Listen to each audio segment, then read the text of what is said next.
Кыргызстан эгемендик алгандан бери бир эмес бир канча жылдан бери коомчулукта кызуу талкууну жаратып келаткан кумтөр маселеси жана анын күнгө тескейи тууралуу бүгүнкү күндөгү Ош биримдин маселе көрсөтүүсүндө сөз кылабыз. Студияда мен Элиза Нурматова. Бүгүн биз сиздер менен мына ушул теманын тегерегинде кененирээк сөз кылып, андагы Ош кыйыш учурларды жана акыркы кезде өкмөттөр аралык комиссиянын жана башка көпчүлүк мына ушундай суроолордун тегерегинде суроолорго жооп бериш үчүн буга чейинки ушул Жогорку Кеңеште көп жыл бою депутаттык кызматты аркалаган Жогорку Кеңештин мурдагы төрагасы депутат көп жыл бою ушул кумтөр тармагында маселени көтөрүп келген Кубанычбек Исабековичти студиябызга чакырганбыз. Саламатсызбы агай? Атайын убакыт бөлүп келип бергениңизге ыраазычылык билдиребиз. Айта кетсеңиз, бүгүнкү күндөгү азыркы кумтөрдө ушул түшүп жаткан акчалай каражатка кыргыз өкмөтү канчалык деңгээлде көз каранды?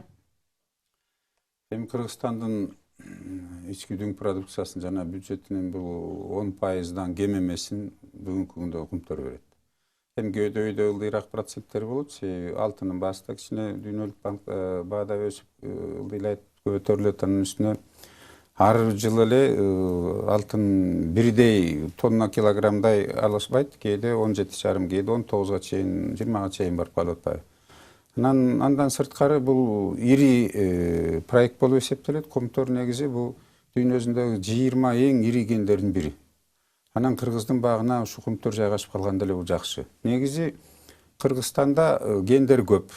Бирок тилекке каршы өкмөттүн бир дагы улуттук концепциясы, жакшы программасы бул тармакта бек элек. Ошон үчүн биздин кендери башка улуттар, Кытай, Израиль, Канада, Англия, америкалыктар казып атпайбы. Эмне үчүн ушу Кыргыздын алтындын ордуна биз өзүбүз иштетип турган бир ири ишкананы түзө алган жокпуз. Анын үстүнө кумтөрдүн оорусу Кыргызстандын башка кендерине да терс таасир берип атат. Ошол эле Андаш, Жер үй таластагы бул Талды булак, Сол жээк, же Алабука Чаткал, же мына жакында эле Чырболду, Солтон Сарыда, же Алайда бардык жерлерде ушу кумтөрдүн таасири болуп атат. Себеби коррупция эң ири орун алган ошол жердечи. Көп алтын бар жерде кан бар, ал жерде коррупция бар, ал жерде чоң чыртак бар. Мына жакында эле кыргыз өкмөтү ушул кумтөр менен болгон келишимди жакшы жагына өзгөртө алдык деп парламентте талкуулап коомчулукка жар салышты. Ушул мурдакы буга чейинки түзүлгөн келишимдер менен кандайдыр бир Кыргызстандын тарабына пайдасы көбүрөөк болгон жыйынтыкты өзгөрүүнү көрө алдыңызбы? Чекке жылытаарлык бүгүнкү күндө мамлекеттин, элдин кызыкчылыгына толук кандуу жооп бере турган келишим түзүлгөн жок. Муну ачык айтышыбыз керек. Биз иштеп турган убакта деле Жогорку Кеңешти түзө алган жокпуз, өкмөт түзө алган жок. Сентераны түзгөн дагы ушу Кыргыздын бийлиги болгон убагындачы, ошолор сунуштапчы. Жанагы Монголиядагы Боор, Гацурт кендерин коштуруп, тиги Невада штат Америкадагы Ренгенин запастарын үчөөнүкүн бириктиргенде дагы 6,5 эсе кумтөрдүн кенинен аз болчу. Анан алардын запасын мындай көтөрүп туруп, Кыргызстандын долясын 67%дан 32,5-га түшүрүп коюшкан. Аны дагы Танаев, Акаевдер сатып жиберип туруп, 16%-га жетпеген 15,75 менен калып калганбыз. Анан биздин убакытта мындай келишип 33-кө чыгарды элек. Бирок азыр канча пайыз бар дейсиз? Азыр ал да төмөндөп кеткен. Биринчиден Центера акциясын, кошумча акцияларды чыгарды. Акциялардын массасы көбөйгөндөн кийин Кыргыздын долясы азайган. Андан сырткары Кыргыз өкмөтү убактылуу өкмөттөн баштап бир топ соттордон уттурду. Мисалы жанагы Надель деген банкир Европадан сотко берип туруп 16,5 миллион утуп алды. Андан кийин бул ак кеме мейманканасын өкмөт даже жакшы бир адвокат жалдап жиберип койгон жок. Турциянын соту алып туруп өкмөттү тескери чечим кабыл алып туруп, бизге зыян чечимди и Центеранын акцияларын арест коюп таштаган. Ошентип улам уттуруп атып, азыр пайызыбыз да төмөндөп кеткен. Бирок бүгүнкү күндө эң негизги биздин байлык болгон кумтөр биздин Кыргызстанда турат. Экинчиден Кыргыз өкмөтү эң ири акционер болуп эсептелет. Бүгүнкү ушул канча депутаттарда канча чакырылыш болсо, өкмөттүн курамы канча жолу алмашпасын, бардыгында ушул көңүл чордондо болуп кызуу талкууланып келе жаткан кумтөр маселесинде эң көйгөйлүү учур бул экологияда. Коомчулуктагы көп айтып келишет. Канчалык деңгээлде укуктарыбыз корголгон? Бул өтө оор маселе. Бирок биз алтынсыз эле жашаганбыз, жашай бермекчибиз. Бизге элдин ден соолугу менен келечеги, анан ушул табигатыбызды сактап калыш эң биринчи орунда туруш керек.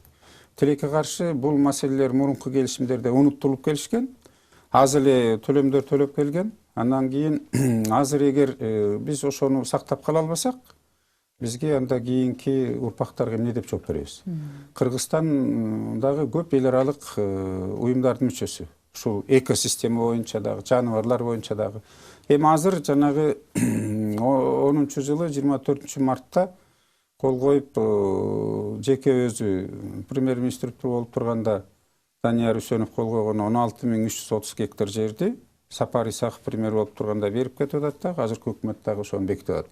Ал жерде кызыл китепке кирген жерлер дагы бар.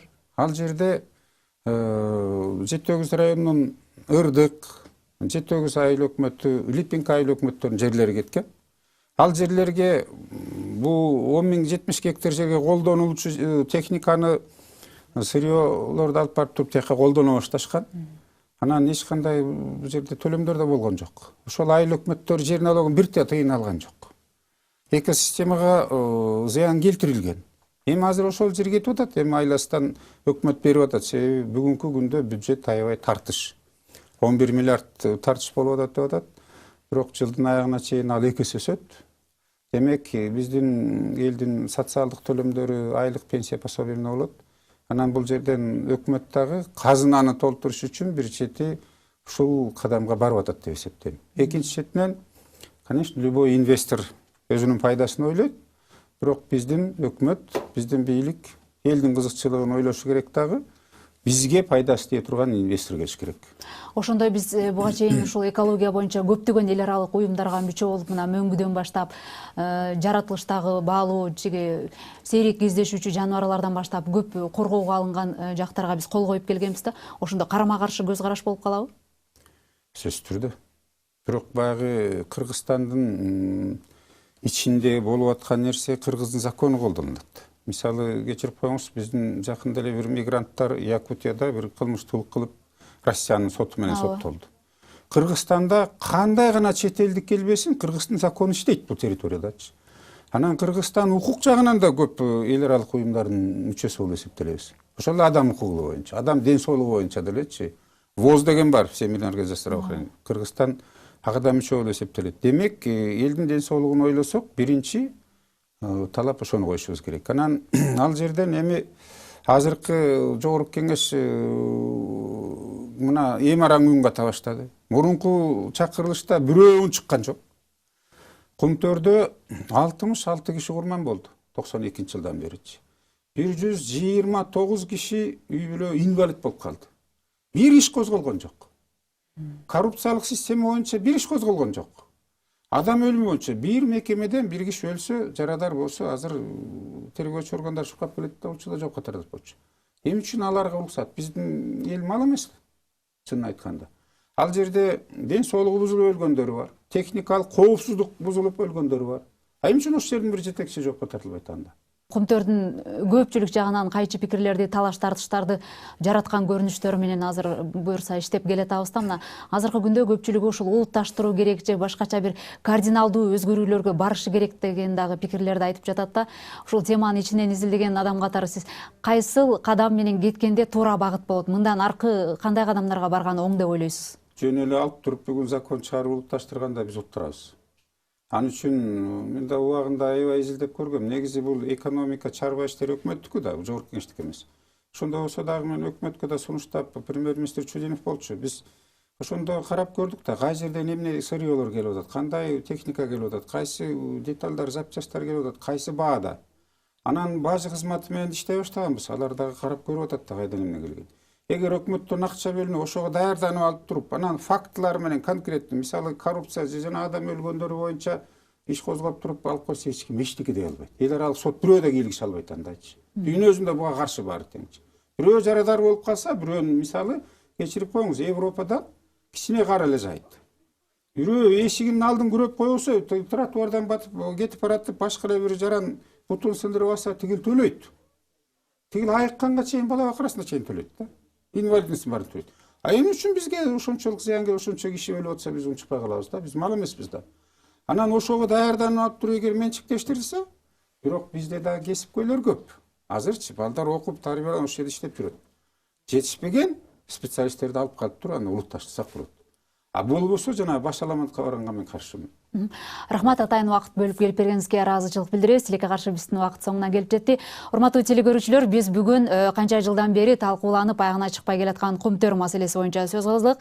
Кезекте маселе көрсөтүүчү болду. Аманда калыңыздар.